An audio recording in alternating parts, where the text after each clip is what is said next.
आज की कक्षा में आप सभी का हार्दिक स्वागत है। आज की कक्षा की प्रस्तुति मैं डॉक्टर सविता घाना कर रही हूँ।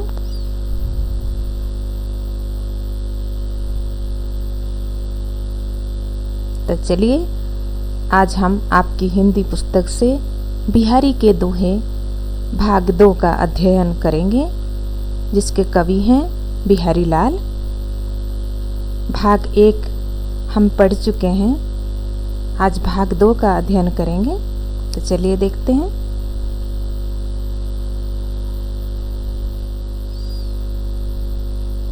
अगला दोहा है, बैठी रही अति सघन बन, बैठी सदन तन माँ, देखी दोपहरी जेठ की, छाह चाहती छाह। देखिए अर्थ बहुत गहरे हैं। सघन का अर्थ है घना, बहुत डीप फॉरेस्ट, सघन घना। वन, वन को कहा गया है वन, जंगल। पैठी का अर्थ है घुसना। सदन तन, भवन में या घर में। जेठ, जून का महीना। छाह, छाया भी। जून के महीने में जो गर्मी होती है उसकी भीषणता को यहाँ पर कवि बिहारी लाल वर्णन कर रहे हैं। देखिए अंतिम पंक्ति से मैं आरंभ करूंगी। देखी दोपहरी जेठ की, छाह चाहती छाह। दोपहर, जेठ के महीने में दोपहर को इतनी गर्मी होती है कि छाह चाहती छाह। छाह भी, छाह मतलब छाया, छाया भी छाया चाहती है। इतनी गर्मी में छाया भी बाहर रह नहीं पाती है, उसको भी छाया चाहिए होती है। तो कहाँ जाती है छाया? देखिए ये पंक्ति आपको समझ में आ गई होगी। देखी दोपहरी जेठ की, छाह चाहती छाह। दोपहर, जेठ के महीने में दोपहर को इतनी गर्मी होती है कि छाह भी चाहती छाह, छाह भी, छाया भी छाया चाहती है। तो कहाँ जाती है? देखिए, बैठी रही अति सघन वन। वन यहाँ पर वन या जंगल को कहा गया है। अति सघन, अति डीप फॉरेस्ट में छाया चली जाती है, उसको भी छाया चाहिए होती है, इसीलिए डीप फॉरेस्ट में, सघन वन में, जंगल के अंदर छाया चली जाती है।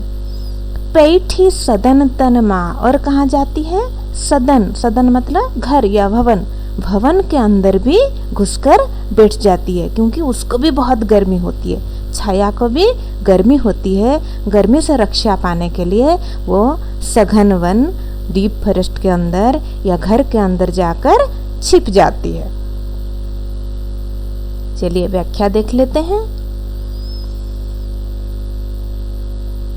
प्रसंग, सभी दोहों के प्रसंग समान है। जैसे प्रस्तुत दोहा हमारी हिंदी पाठ्य पुस्तक स्पर्श से लिया गया है, इसके कवि बिहारी हैं। यह दोहा उनकी रचना बिहारी सतसई से लिया गया है। ये तीनों लाइन सभी के एक ही हैं। इसमें कवि जून महीने की गर्मी का वर्णन कर रहे हैं, ये अलग है। ये सभी दोहों में अलग अलग है, अलग अलग अर्थ है। व्याख्या देख लेते हैं। इसमें कवि कहते हैं कि जून महीने की गर्मी इतनी अधिक हो रही है कि छाया भी छाया ढूंढ रही है, अर्थात वो भी गर्मी से बचने के लिए जगह तलाश कर रही है। वह या तो किसी घने जंगल में मिलेगी या किसी घर के अंदर। छाया कहाँ मिलेगी? किसी घने जंगल के अंदर या किसी घर के अंदर। अगला दोहा, कागज पर लिखत ना बनत, कहत संदेश लजत, कही है सबू तेरो हियो, मेरे हिय की बात। अर्थ देख लेते हैं। कागज का अर्थ है कागज, लिखत ना बनत, लिखा नहीं जाता। संदेशो, संदेश, मैसेज। लजात, लज्जाना। कहिए, कह देगा, हिय हृदय।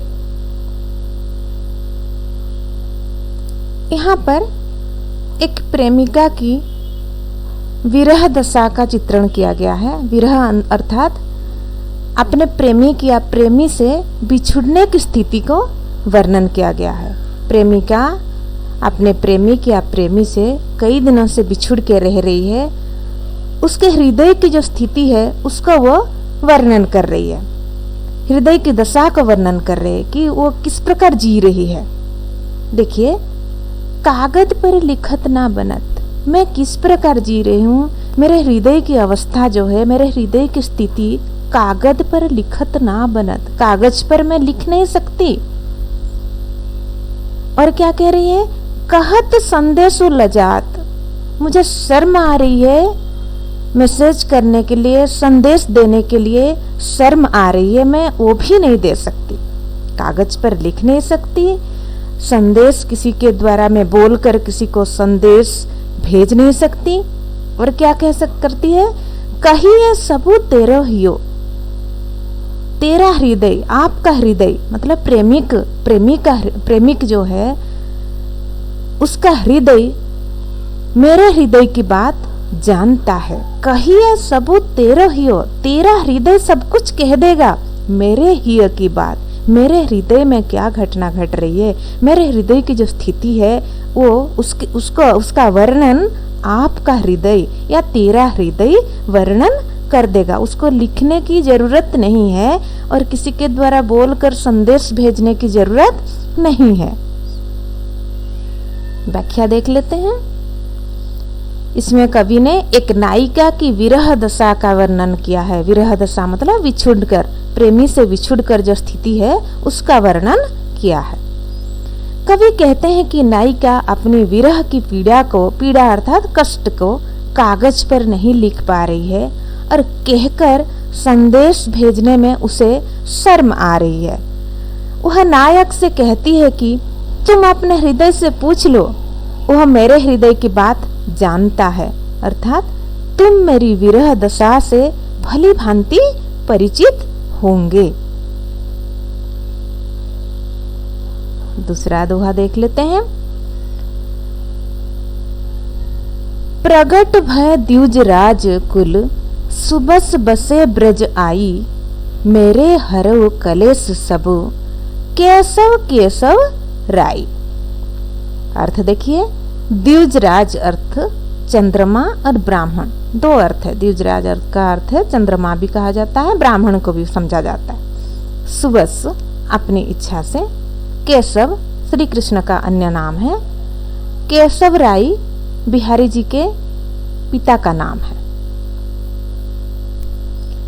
प्रगट भय द्विजराज कुल, सुबस बसे ब्रज आई, मेरे हरऊ कलेश सब, केशव केशव राई। मैं अंतिम पंक्ति से लूंगी। मेरे हरऊ, कवि कह रहे हैं मेरा हरण कीजिए। क्या? क्लेश, क्लेश का अर्थ है दुख, दुख कष्ट। मेरे हरऊ क्लेश सब, मेरे सारे दुख कष्ट या पीड़ा का हरण कीजिए। कौन हरण करेगा? केशव केशव राई। केशव का अर्थ है श्री कृष्ण, केशव राई का अर्थ है बिहारी जी के पिता का नाम। तो हे केशव, हे श्री कृष्ण, आप केशव राय मेरे पिता के समान हो, तो मेरे दुख कष्ट का निवारण कीजिए। और केशव का वर्णन यहाँ पर, केशव के कुल का वर्णन यहाँ पर कर रहे हैं। देखिए, प्रगट भय द्विजराज, आप द्विजराज का अर्थ है चंद्रमा। भगवान कृष्ण चंद्रवंश में पैदा हुए थे और उनके पिता को भी यहाँ पर दो अर्थ है। उनके जो पिता केशव राई, उनको भी संबोधन किया गया है, उनको भी बताया जा रहा है, और केशव श्री कृष्ण को भी कहा जा रहा है। तो यहाँ पर दो अर्थ देखिए, प्रगट भय द्विजराज, द्विजराज का अर्थ है चंद्रमा। भगवान श्री कृष्ण चंद्रमा कुल या चंद्रकुल में, चंद्रवंश में पैदा हुए थे। और द्विजराज का अर्थ है ब्राह्मण, उनके पिता ब्राह्मण कुल में जन्म हुए थे। ब्राह्मण कुल में जन्म लेने वाले केशव राई या केशव, चंद्रकुल में जन्म लेने वाले। सुबस बसे ब्रज आई, हे केशव आप ब्रज में जाकर बसे थे या ब्रज में आप रहे थे। तो मेरे हरऊ कलेश सब केशव राई, हे केशव मेरे पिता के समान, मेरे केशव राई के समान आप मेरे दुख कष्ट का निवारण कीजिए। तो चलिए व्याख्या देख लेते हैं। इसमें कवि श्री कृष्ण से उनके कष्ट दूर करने की प्रार्थना करते हैं। कवि कहते हैं कि हे श्री कृष्ण, आपने चंद्रवंश में जन्म लिया और स्वयं ही ब्रज में आकर बस गए। बिहारी जी के पिता का नाम केशव राय है और श्री कृष्ण का एक नाम केशव है, इसीलिए कवि कहते हैं कि आप मेरे पिता के समान हैं, अतः मेरे सारे कष्टों का नाश कर दीजिए।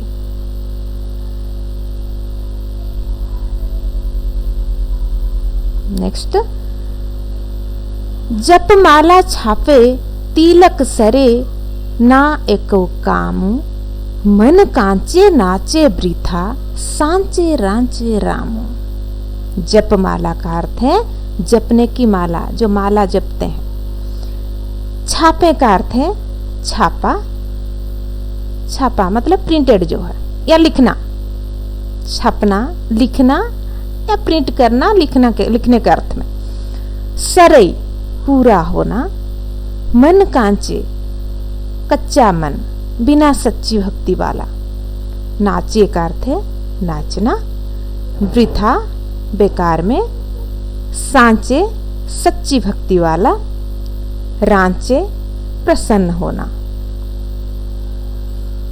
जप माला, माला जपने से, छापे भगवान का नाम लिखने से, तिलक सरे भगवान के नाम का तिलक माथे पर धारण करने से, ना एको काम, एक काम नहीं होता है।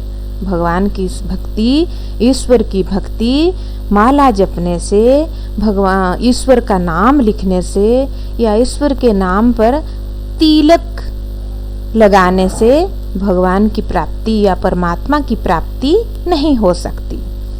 मन कांचे नाचे वृथा, मन कांचे मतलब कच्चे मन में, बिना सच्ची भक्ति में नाचे वृथा, बेकार में आप नाचना मतलब कोशिश करना, बेकार की कोशिश कर रहे हो क्योंकि सच्ची भक्ति मन में नहीं है। सांचे रांचे रामो, सच्ची भक्ति के द्वारा रामो अर्थात परमात्मा मिलते हैं। चलिए व्याख्या देख लेते हैं। इसमें कवि ने बाहरी ढोंग के स्थान पर सच्चे मन से ईश्वर भक्ति को महत्व दिया है। कवि कहते हैं कि केवल ईश्वर के नाम की माला जपने से, ईश्वर नाम लिख लेने से तथा तिलक करने से ईश्वर भक्ति का कार्य पूरा नहीं होता। यदि मन में ईश्वर के लिए सच्ची श्रद्धा ना हो तो ये सब करना व्यर्थ है, यानी बेकार है। इसके विपरीत जो सच्चे मन से ईश्वर भक्ति करते हैं, ईश्वर उन्हीं पर प्रसन्न होते हैं। तो मुझे विश्वास है आपको सारे दोहे जरूर समझ में आ गए होंगे। तो आज के लिए इतना ही। धन्यवाद।